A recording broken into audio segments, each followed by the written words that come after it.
¿qué es un secreto, no? Para el diccionario. Es una cosa que cuidadosamente está reservada, se mantiene en silencio, oculta, somos muy sigilosos para guardar el secreto, andamos cuchicheando, ¿no? A escondidas de alguien para que no se entere. También un secreto es el conocimiento que exclusivamente alguien posee de la virtud o propiedades de una cosa o de un procedimiento médico en una ciencia, el secreto de, qué sé yo, del pastel de manzana que tenía un toquecito de canela, pero es reservado porque es una receta secreta para que sea como más misterioso. Entonces uno cree que hay algo de sofisticado. Cuando empiezo con la biodecodificación, encuentro una beta más biológica, porque lo que guarda una generación, lo que uno tiene como secreto, la siguiente generación lo tiene como síntoma. Lo que François Dolto decía allá en Francia, lo que calla una generación lo experimenta la otra. Y esto después lo investiga mucho en biodecodificación. La biodecodificación es desprogramar el código biológico de los síntomas. Nosotros trabajamos con un árbol familiar, un árbol transgeneracional. Transgeneracional quiere decir que tenemos distintas generaciones. Tenemos por abajo los nietos, los hijos, los padres, los abuelos, los bisabuelos. Y es transgeneracional porque se atraviesa un eje vertical. En este eje vertical, lo que sería un inconsciente familiar, todo está en la memoria de todos, pero claro, es demasiado difícil ser consciente de las memorias familiares, entonces las tenemos como en automático. Y estas marcas, estas huellas del pasado, lo que vendría a ser para un... La psicología habla de trauma, la biodecodificación habla de conflicto biológico, un shock biológico. Un shock biológico es un pico de estrés, es una situación inesperada, repentina, sin solución y vivido en soledad. Entonces, a nosotros se nos disparan los síntomas en un determinado momento de nuestra vida, pero no se han programado en ese momento. Los síntomas se nos programan en lo que es nuestro proyecto sentido, nuestros 9 meses antes de nacer, hasta los 6 años de vida.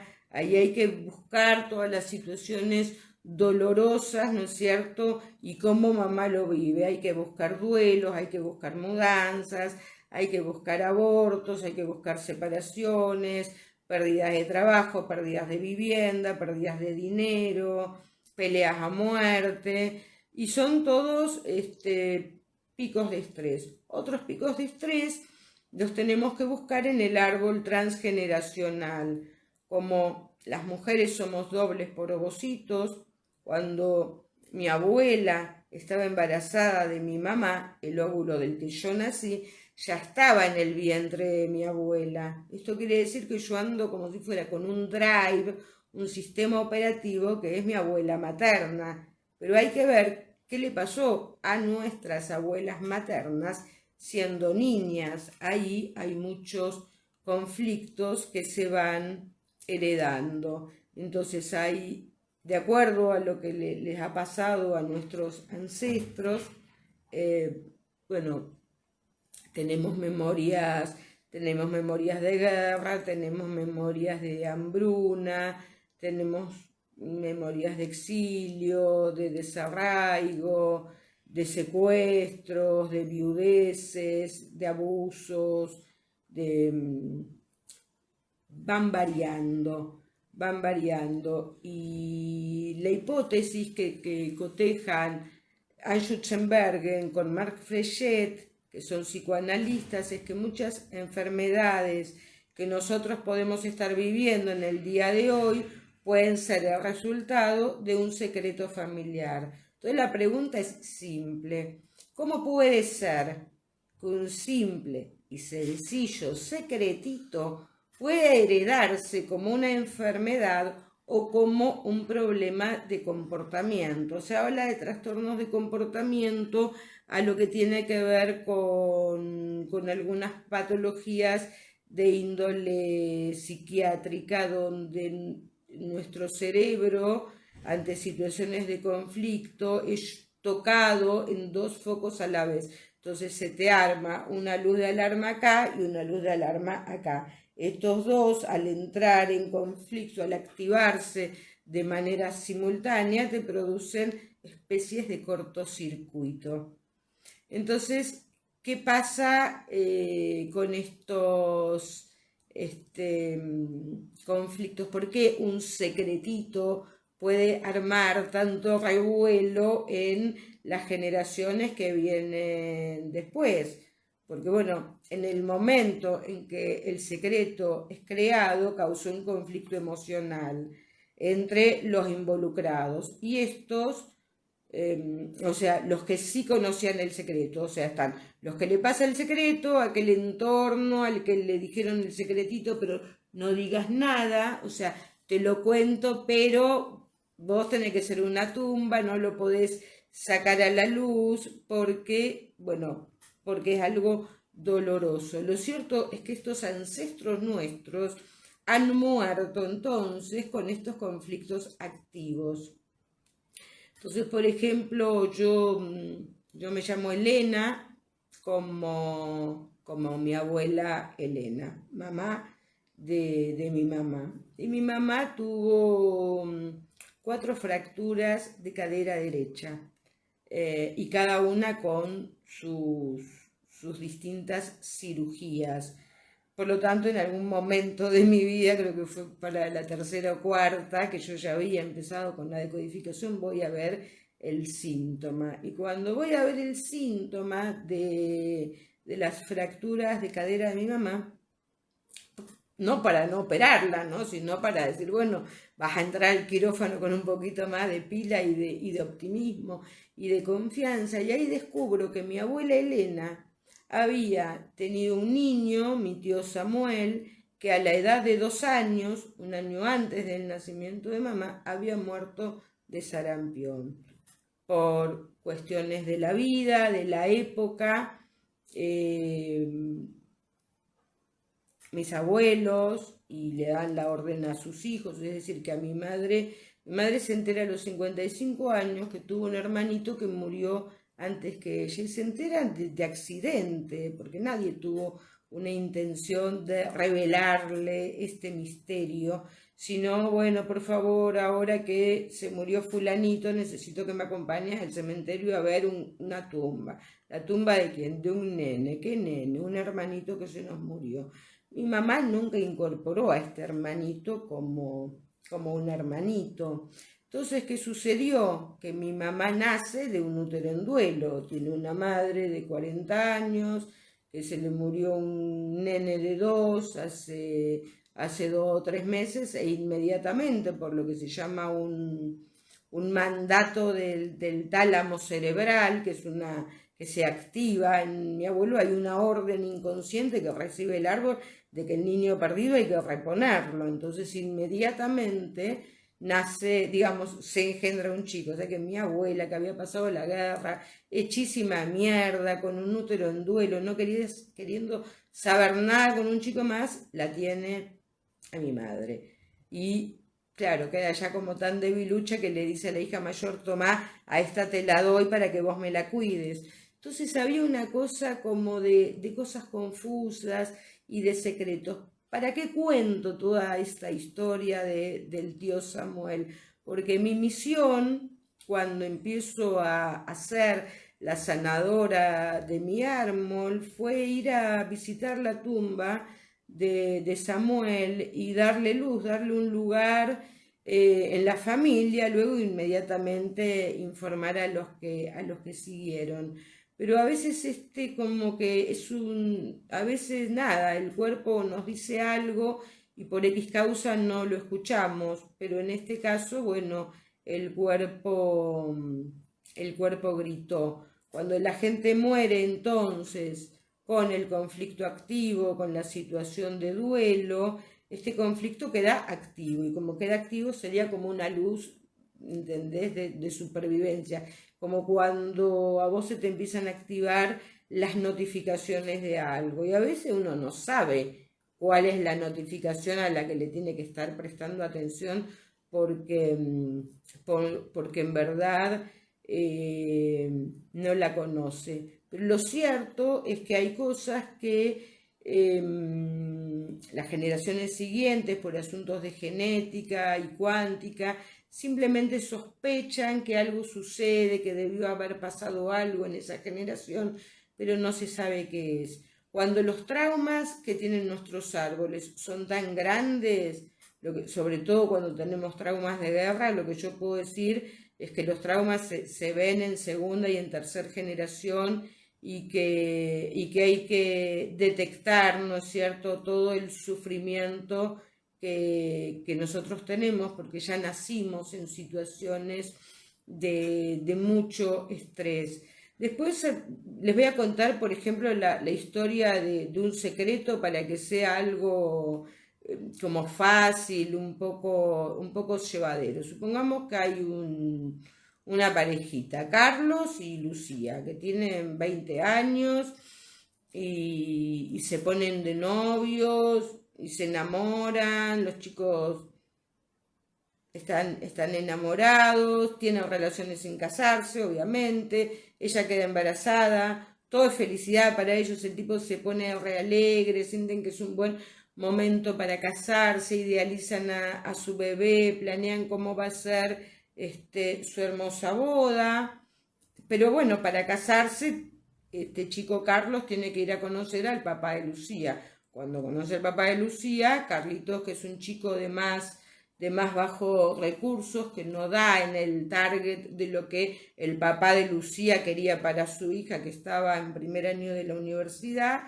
plantea que no, que él nunca va a ser ni bien recibido ni incluido en su familia. Entonces decide que el futuro de Lucía es que la mandan de viaje, la hacen tener el hijo, la hacen practicarse un aborto en otro lado, la tienen varios meses fuera de la provincia, como para que, viste, le dicen a toda la familia que Lucía se fue a estudiar, no sé, alguna manualidad, algún curso de inglés, alguna cuestión X, por la cual no puede estar, y sueñan que de acá a un año Lucía vino renovada y que no pasó nada y que ese dolor nunca sucedió y que ese aborto nunca pasó. Entonces esto es lo que le pasa a Lucía. Pero ¿qué pasa con Carlos? Carlos, por su parte, sabe que no va a volver a ver a Lucía jamás. Los dos estaban de verdad súper enamorados, los dos quedaron con el corazón roto y destrozado. Carlos entonces decide que este secreto de que le embarazó a Lucía y que no le permiten casarse con ella, solamente se lo cuenta al papá y a la mamá porque bueno, pues es medio bochornoso, ¿no? Que todo el mundo se entere de que te rechazaron por pobretón o vaya a saber por qué. Pero bueno, no daba el perfil de muchachito trabajador para la estudiante universitaria. Entonces, nada, nadie más se debe enterar de lo que le pasa a Carlos, pobre Carlitos queda con el corazón destrozado, queda humillado, se siente roto, sus padres sufren por él, porque pobre Carlitos, que es tan buen chico, que se esfuerza tanto, y al final le pasó esto, y no le van a decir a nadie la historia de lo que pasó. Y todo va a quedar como un secreto entre los tres. Pero sucede que después pasa un tiempo y el buen Carlitos conoce a una nueva señorita bonita, disponible, y pueden empezar una vida amorosa nueva, ¿no? Como sin contratiempos ni chismes.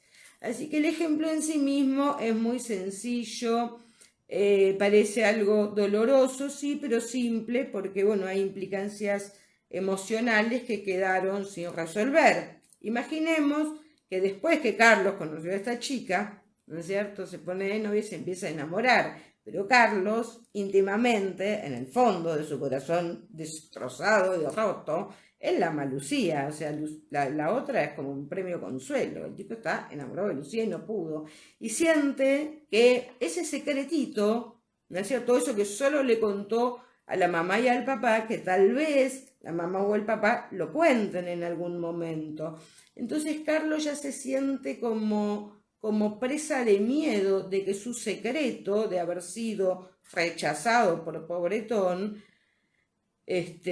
salga a la luz. Entonces vive a diario esta angustia, pensando además qué pudo haber sucedido con el hijo de Lucía y él, porque este nene se puede estar criando sin padre, entonces él no sabe si Lucía abortó, si el bebé nació, pero es una duda que al tipo lo carcome. Entonces él empieza una pareja con esta chica, se casa, obviamente de esto nunca se habla, pero esto es lo que se dice, la procesión va por dentro. Entonces justo estos son los secretos, ¿no? Son las angustias, los silencios, las dudas que permanecen en las células emocionales de cada miembro de la familia, que se heredan, y si ponemos atención hay varios temas implicados. Anoten. Sexualidad, clases sociales, economía, vergüenza, rechazo, desvalorización, desamor, rompimiento amoroso, dolor, separaciones, pérdida de territorio, novia, hijo, matrimonio, pareja. Y si estos son dichos temas no se resuelven, además estas emociones contenidas van a ir apareciendo en las generaciones siguientes, tanto para los descendientes del buen Carlitos como de la triste Lucía. Entonces, además, no solo se pueden repetir los mismos dramas, ¿no es cierto?, de hombres que son rechazados por X causa, por los suegros, sino que dichos impactos emocionales pueden obligar al árbol genealógico a padecer diversas enfermedades cuyo origen no será nunca claro. Entonces se van a ver situaciones repetitivas representadas por síndromes de aniversario. Síndrome de aniversario es la fecha o bien que ellos se ven por última vez, que a Carlitos los rechazaron, o la fecha en que ella se practicó el aborto, o la fecha de cuando ellos cumplían el aniversario de novios, ¿no es cierto? Entonces, tanto hijos, nietos, bisnietos, tataranietos y demás, ¿no?, de Carlos y de Lucía, pueden tener enfermedades relacionadas con los problemas de piel, porque al haber un conflicto de separación, que Lucía y Carlos no se vieron más, puede haber cualquier tipo de conflicto de piel.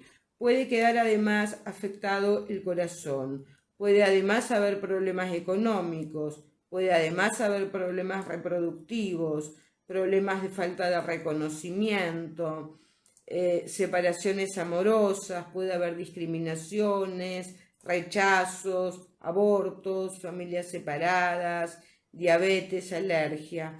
Como si no fuera suficiente, ¿no?, con todas estas enfermedades que podemos heredar, también podemos heredar ideas inconscientes, que muchas veces estas ideas inconscientes obviamente marcan programas inconscientes y muchas veces son programas bastante obsesivos, ¿no?, que después toman la índole de los pensamientos repetitivos, esos que te vuelven y vuelven y vuelven y te van horadando el cerebro, ¿no?, como el agua que horada la piedra.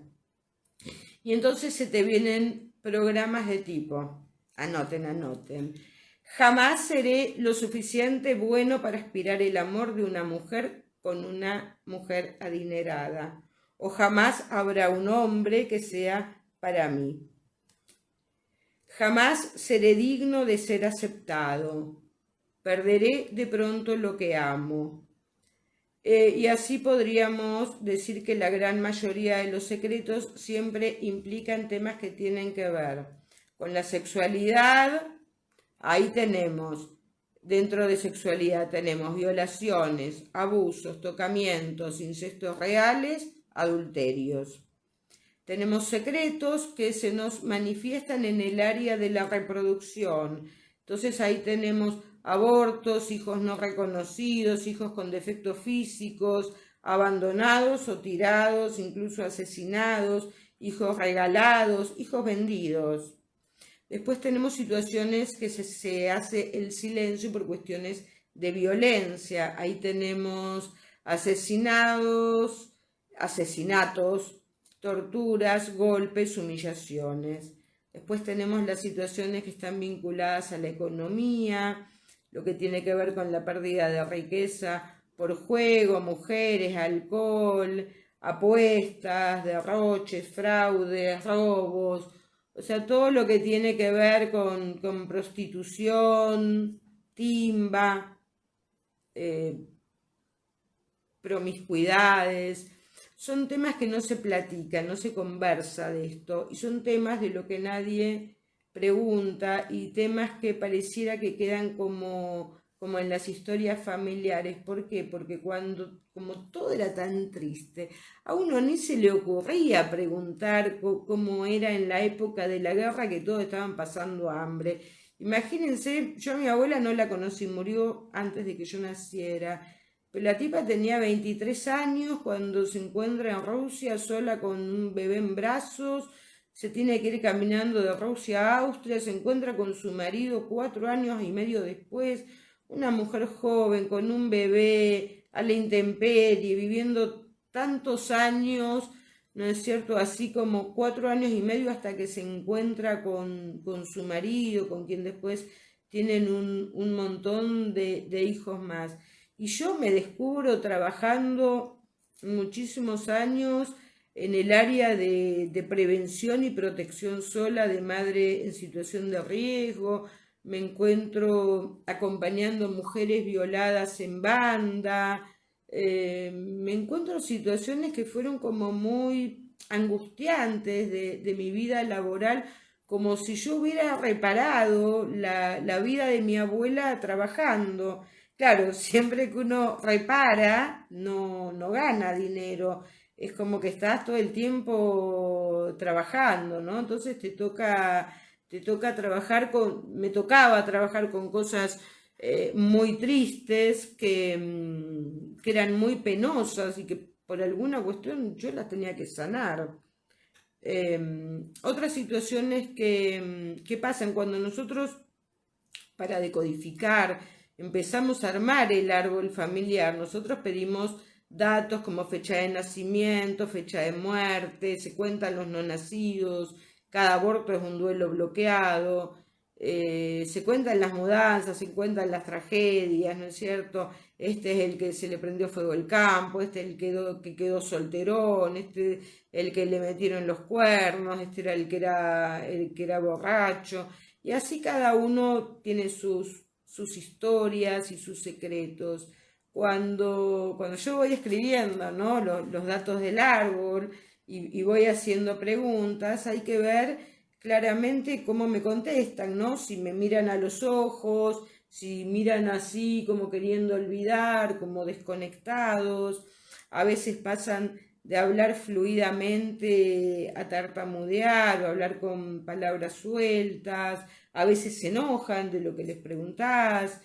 Y casi siempre esto habla de secretos, de dramas que se viven dentro de las familias, ¿no? Y dramas que permanecen lastimando.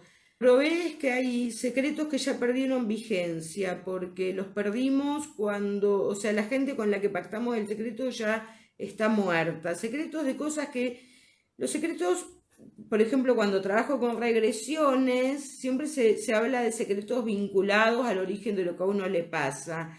Por ejemplo, siempre que tenés una persona con mucho sobrepeso, una de las cosas que tenés que buscar es abuso sexual infantil, es decir, una de las cosas que hace que un pequeño se vuelva como gigantesco es la necesidad de ser más grande. Siempre hay un conflicto que tiene que ver con abandono, con separación, con duelos no bloqueados. Muchas veces en estos duelos bloqueados, ¿no es cierto? A veces no se les dice a los pibes la causa de muerte. Es muy difícil decirle tu abuelita se murió porque se suicidó porque estaba deprimida. Hay muchas familias que tienen muchos suicidios en su haber.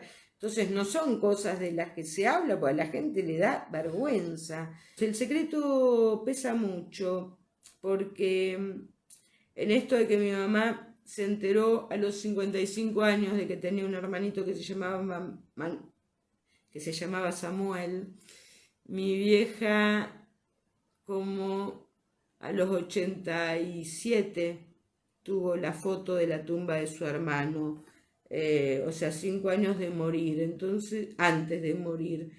Y ella es una mujer que decidió partir de esta vida sin decir cosas que pudieran lastimar o hacer doler a alguien. Pero en realidad fue bastante choqueante para ella haberse dado cuenta que le mintieron los hermanos, los padres, los abuelos, como que en el afán de protegerla, ¿no? Y de cuidarla, la tomaron de nena, la quisieron como cuidar entre algodones, y esto le dio mucha dificultad para distinguir a los hijos de puta, porque claro, si los buenos te hablan con cariño y te están mintiendo, es difícil distinguir al enemigo si es que el enemigo también te habla de manera amable. Esto dejó también a la familia desordenada, porque ella era una sexta hija que creía que era quinta, y cuando se enteró que el hermanito había muerto, ella se empezó a cuestionar que entonces todo el gran amor que sus hermanos le tenían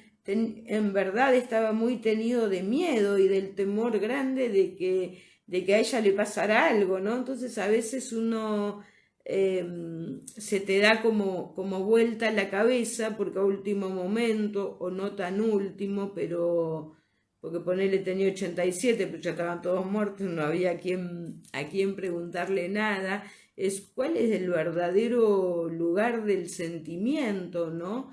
Entonces, qué sé yo, me acuerdo de muchas mujeres que se han practicado muchos abortos, que tienen hijos adoptivos y que no se lo han podido decir y que lo viven como grandes secretos, como grandes vergüenzas, grandes sufrimientos, porque ¿qué va a pensar mi hijo si yo le digo que a los 16 años me practiqué un aborto? Entonces las personas tienen como mucho temor a las condenas sociales. Hay muchos secretos que tuvieron que ver con épocas, por ejemplo, el tema de la homosexualidad en otra época era un tema donde, bueno, durante el nazismo te mataban, en algunos lugares los musulmanes también condenan la homosexualidad, la ultraderecha católica también la condena. Entonces, si bien hoy tenemos una cuestión de matrimonio igualitario, tengo una paciente que hoy, año 2023, que tiene un hijo que es una divinura, un tipo feliz, estudioso, bueno, lindo, todas las virtudes, y la tipa no puede soportar que su hijo es gay como si ella hubiera hecho algo malo. Entonces, tiene que ver con un secreto vergonzoso, ¿no es cierto?, para alguna gente. O tengo un hijo gay, o tengo un hermano gay, o un tío gay, o un papá gay.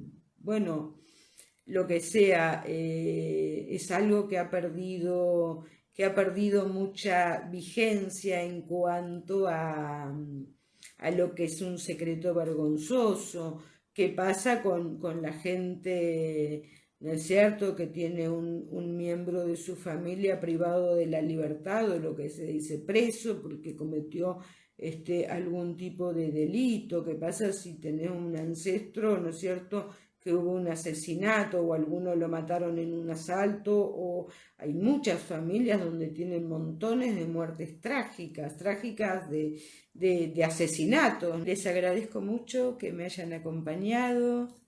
Gracias, gracias, gracias.